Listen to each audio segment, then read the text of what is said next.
welcome to LifeTalk Now. I'm Renee Hobbs, and as you can see, Mark Crutcher is not with me today. In the 6 years that I've been here, Mark, I don't believe, has been out one time because he's been ill, and he is out today. And if you guys could keep him in your prayers, that would be great. We would appreciate it. I would like to bring up the march that's coming up on Wednesday, the International Women's Strike, and they have named it A Day Without a Woman.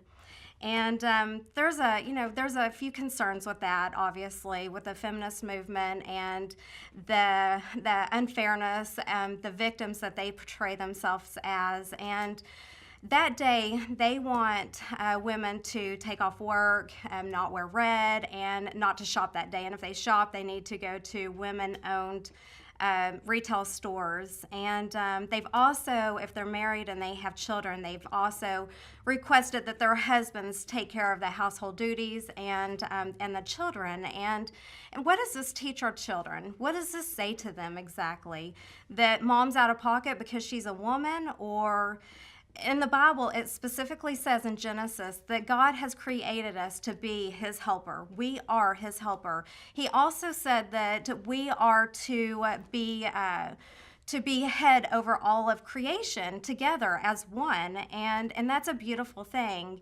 I also would like to remind any parents out there, moms or dads, that if you have daughters and they're on social media, they're old enough to be on social media, to talk to them about this. Talk to them about the women's rights and what that means and the biblical values of that. That is so important, and our children, they need to hear that.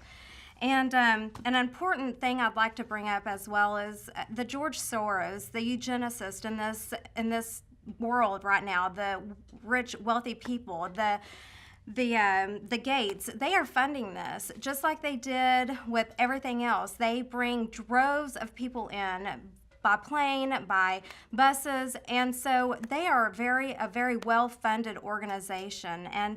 And to speak about the feminists talking about the women's rights and reproductive rights, and it's their body, their choice, and they can have their babies whenever they choose or not choose, and how these babies are killed in the womb. There's just so many different issues. The feminist movement has been deceived by the greatest liar of the world, and that is Satan.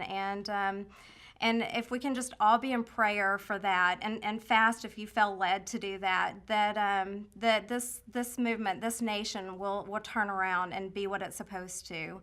And as Mark always says, remember, we're not here to put up a good fight. We're here to win, because winning is how this killing is going to stop. We'll see you tomorrow. Thanks.